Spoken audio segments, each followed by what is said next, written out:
नमस्कार साथियों। इस वीडियो में हम बांग्लादेश के संघर्ष की जो पूरी इनसाइड स्टोरी है वो देखने वाले हैं।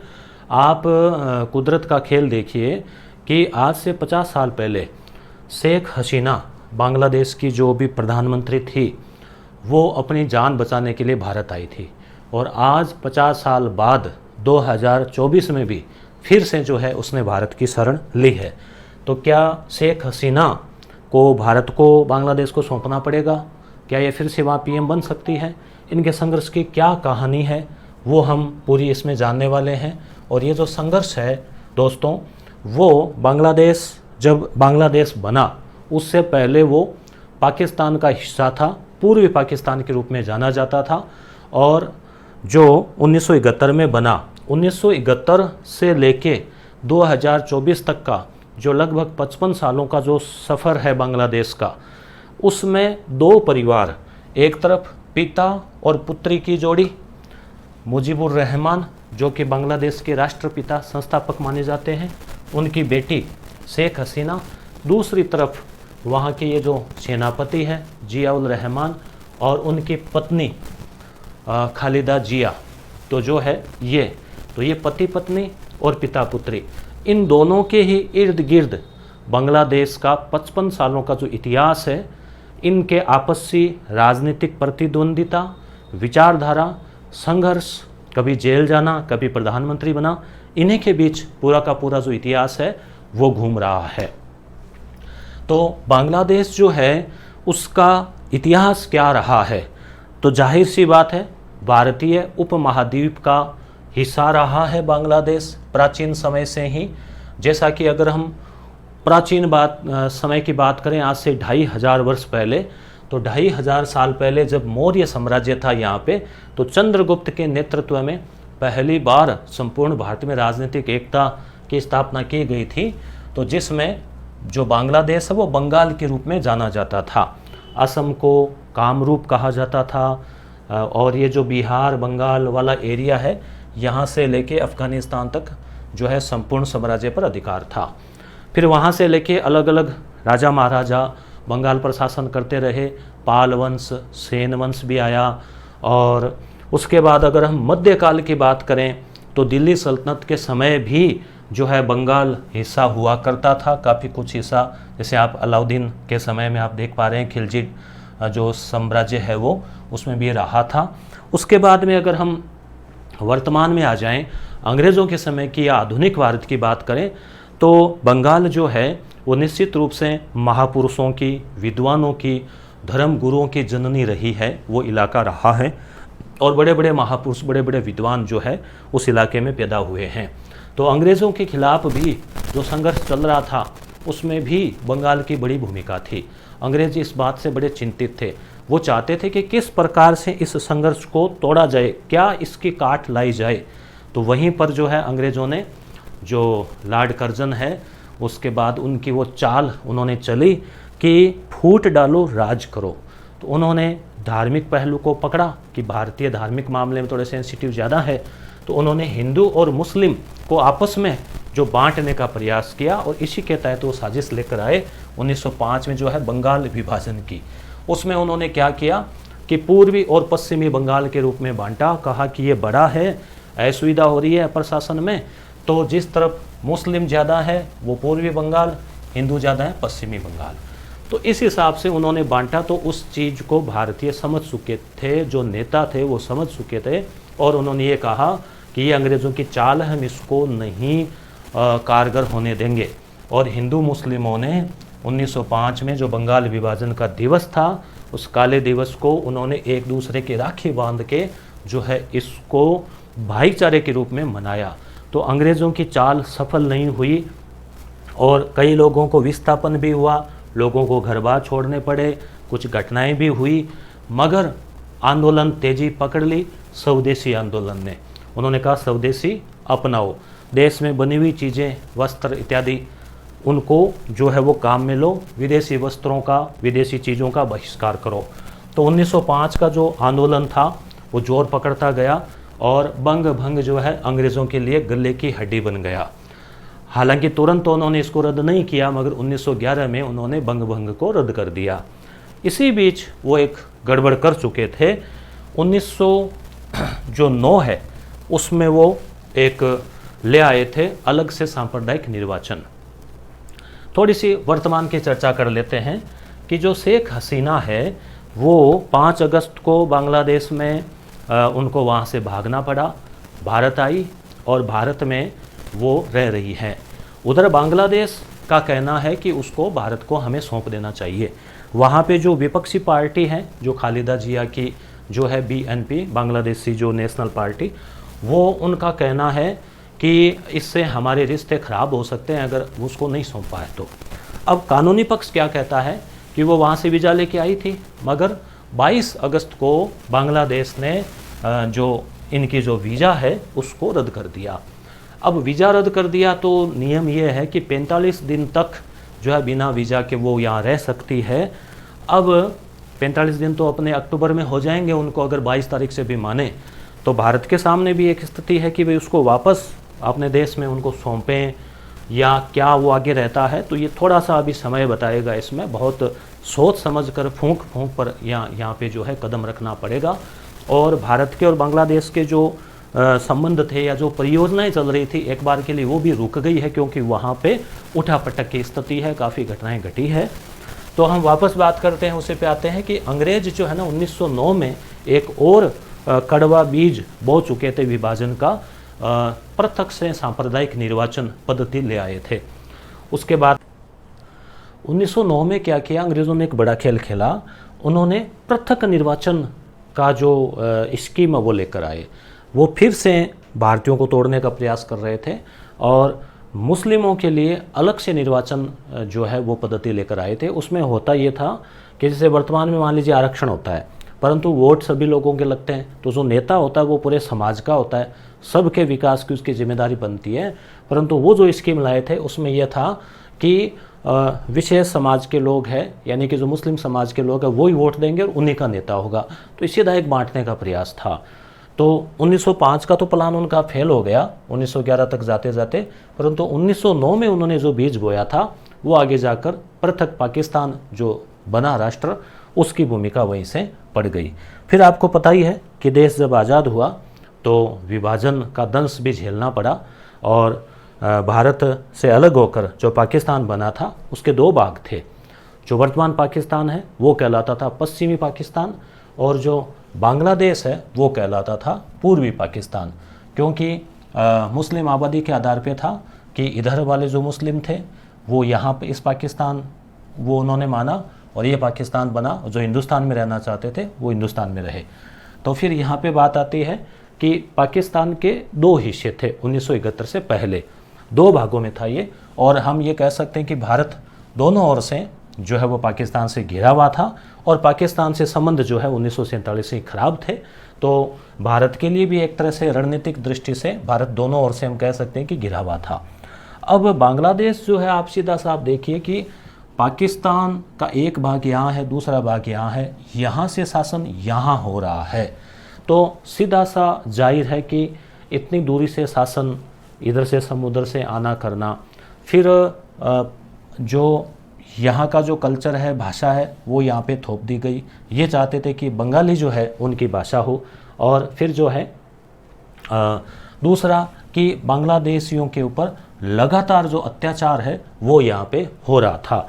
तो बांग्लादेशी जो है, जो कि पूर्वी पाकिस्तान के रूप में जाने जाते थे, वो स्वतंत्र होना चाह रहे थे पश्चिमी पाकिस्तान से, और उन्होंने वहाँ पे एक मुक्ति वाहिनी सेना भी बना रखी थी, और उनका प्रयास था कि वो जो है इसे किसी भी प्रकार से स्वतंत्र हो जाए। 1970 में ही जो है ये जो शेख मुजीबुर रहमान है, जिनको राष्ट्रपिता कहा जाता है, यानी बांग्लादेश का निर्माता कहा जाता है, तो 1970 में जो इनकी पार्टी थी वो जो है वो जीत गई थी। अभी यहाँ पे डिटेल आ जाएगी इसमें। तो पाकिस्तान को ये बात जो है ना जची नहीं, और फिर जो है 1971 में बांग्लादेश जो है वो बन गया था। बांग्लादेश कैसे बना था, उसमें हुआ ये था कि अपने जो भारत की जो प्रधानमंत्री थी उस समय इंदिरा गांधी, वो कलकत्ता में स्पीच दे रही थी, और तभी जो है पाकिस्तान ने बिना कोई घोषणा के भारत के ऊपर बमबारी शुरू कर दी। तो भारत ने भी जो है वापस इसकी प्रतिक्रिया की। और यहाँ पे आप देख पा रहे हैं ये इंडियन एयरफोर्स के MiG-21 फाइटर प्लेन ने ढाका में गवर्नमेंट हाउस की बिल्डिंग पर बरसाए थे बम। अब भारत ने भी जवाबी कार्रवाई की और भारतीय जो वायुसेना है उसने ताबड़तोड़ हमले जो है पूर्वी पाकिस्तान में शुरू कर दिए।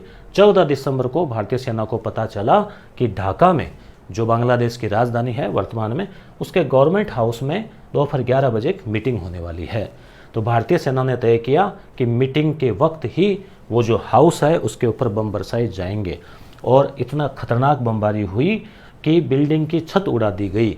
और उसी बिल्डिंग में जो पूर्वी पाकिस्तान के सेना प्रमुख जो थे, यानी कि उस समय के जो पाकिस्तान था पूर्वी, यानी कि वर्तमान बांग्लादेश, उसके जो सेना प्रमुख थे जनरल नियाजी, वो भी मौजूद थे, मगर वो बाल बाल उस हमले से बच निकले। उसके बाद में कुछ ही समय बाद इंडियन एयरफोर्स ने उस हमले के बाद पाकिस्तानी सेना के घुटने टिका दिए। और 2 दिन बाद ही, आप सोचिए कि सिर्फ 2 दिन बाद ही भारतीय सेना का इतना ताबड़तोड़ हमला था कि 16 दिसंबर, जिसको हम विजय दिवस के रूप में मनाते हैं, 1971 की शाम करीब 5 बजे जनरल नियाजी ने 93,000 पाकिस्तानी सैनिकों के साथ भारतीय सेना के सामने सरेंडर कर दिया। ये विश्व इतिहास का सबसे बड़ा, सेकेंड वर्ल्ड वार के बाद में सबसे बड़ा आत्मसमर्पण था। ये इतनी बड़ी सेना जो है वो आ गई और उसने उस समय जो भारतीय सेना के जो जनरल थे सेम मानेक शाह, उसने 15 जो प्रधानमंत्री इंदिरा गांधी को फ़ोन कर बांग्लादेश पर जीत की खबर सुनाई। इसके बाद इंदिरा गांधी ने ऐलान किया कि ढाका अब एक आज़ाद देश की राजधानी है। तो इस प्रकार से ये उस संघर्ष की कहानी थी जिसमें बांग्लादेश का संघर्ष भी शामिल था। ये आप फोटो देख पा रहे हैं, ये है वो नियाजी और जिसने आत्मसमर्पण किया, और ये भारत के लेफ्टिनेंट जनरल जो है जगजीत सिंह। तो एक ऐतिहासिक तस्वीर है। और अब यहाँ पे बात आ रही थी कि जो शेख मुजीबुर रहमान है, तो शेख मुजीबुर रहमान के नेतृत्व में बांग्लादेश जो संघर्ष कर रहा था स्वतंत्र होने के लिए, और जब स्वतंत्र हो गया तो स्वाभाविक है कि वो वहाँ के राष्ट्रपति बने। अब वो राष्ट्रपति बन गए, 1971 से लेके 75 तक वो राष्ट्रपति थे। परंतु वहाँ क्या घटना घटी, क्या वहाँ पे मोड़ आया कहानी में, आप देखिए कि 1975 में 15 अगस्त को उनकी हत्या कर दी गई।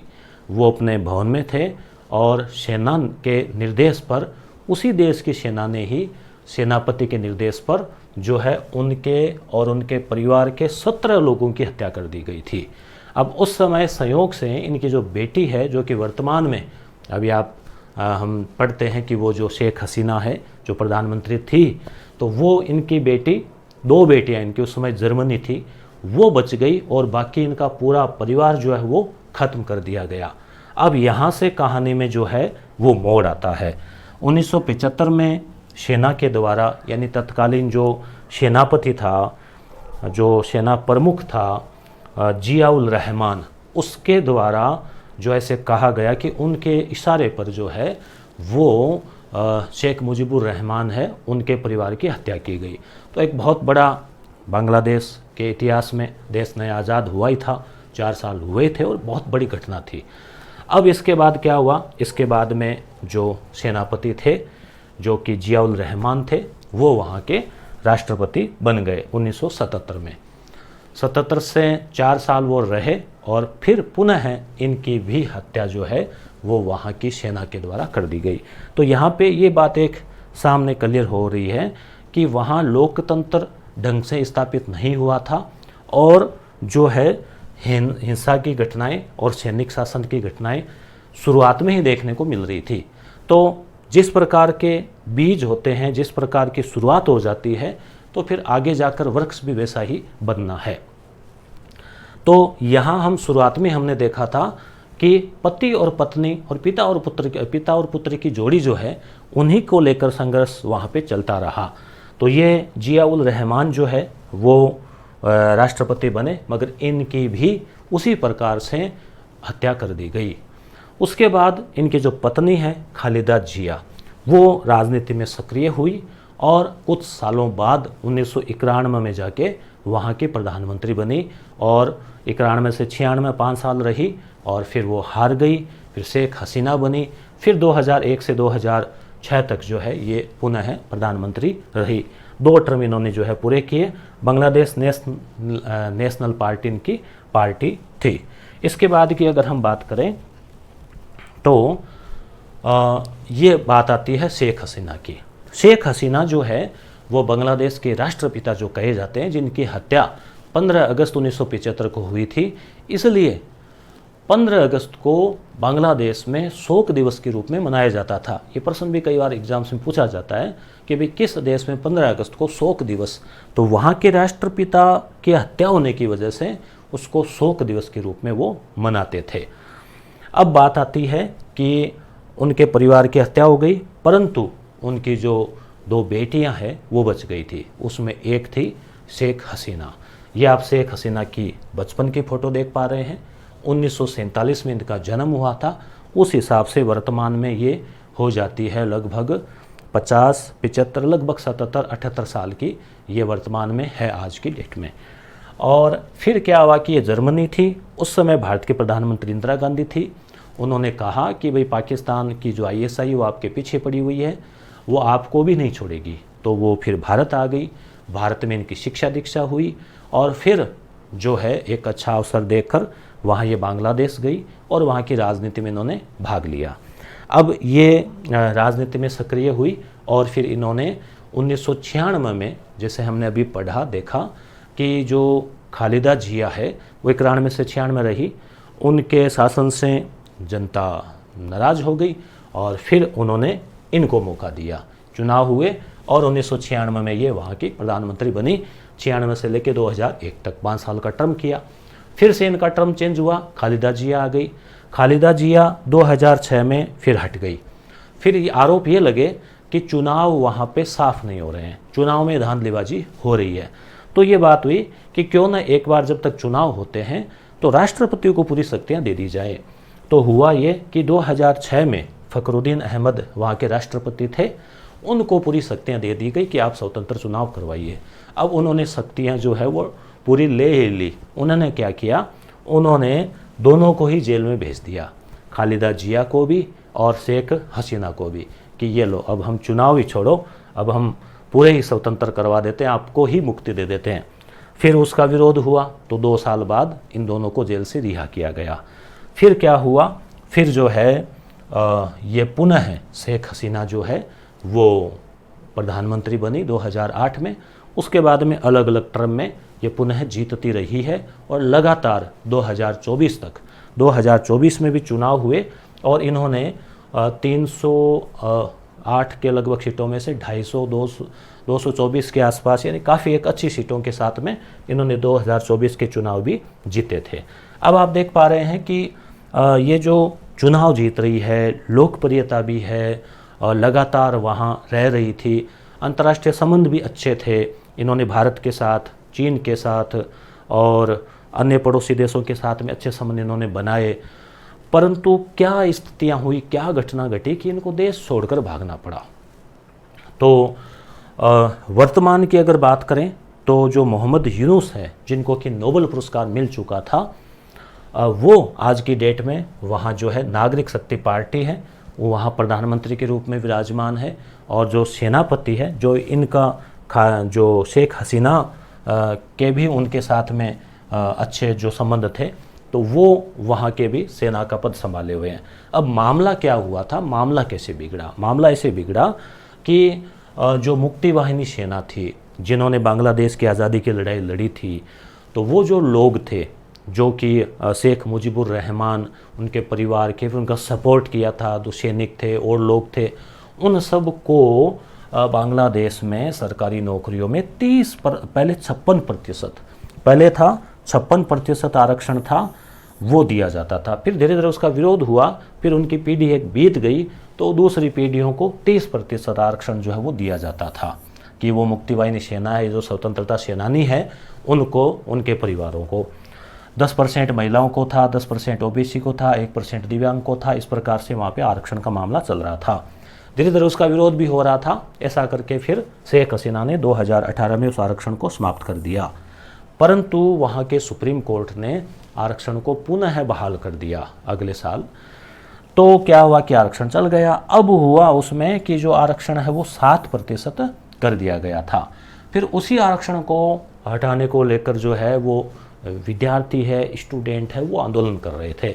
आंदोलन काफ़ी उग्र हो गया था। उग्र होने का कारण ये भी था कि पुलिस की तरफ से गोलीबारी भी हुई।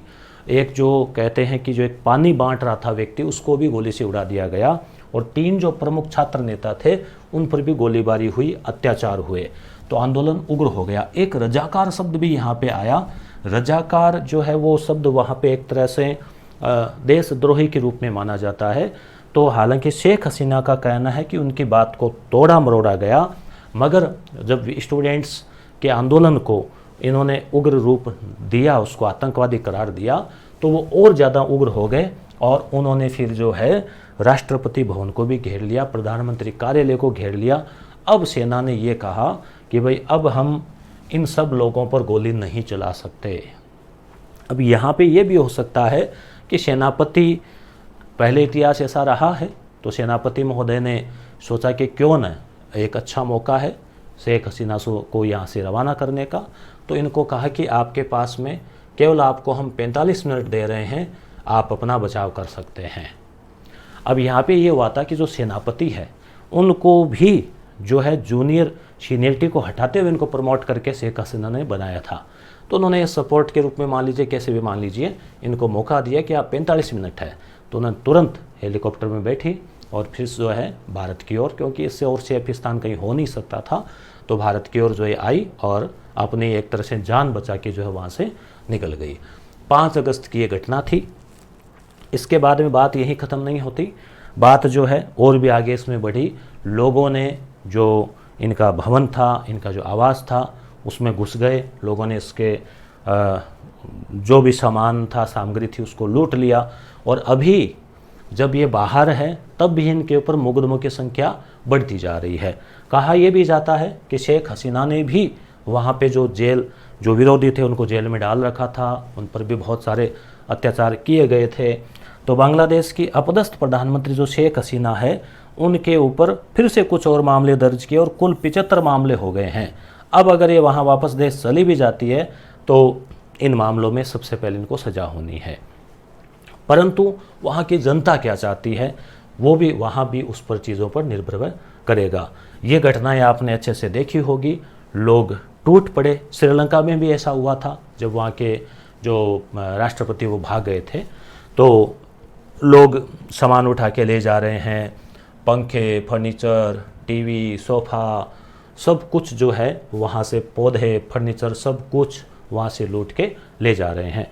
वकार उल जमा है जो वहाँ के भी फ़िलहाल सेनापति है, उन्होंने बयान जारी करके कहा कि भाई हम शांति व्यवस्था बनाए रखेंगे। परंतु इसी बीच हिंसा की घटनाएं हुई, उपद्रव की घटनाएं हुई, वहाँ के जो अल्पसंख्यक हिंदू है उनके ऊपर अत्याचार हुए। उसका विरोध भारत में भी हर गांव में, हर शहर में हुआ।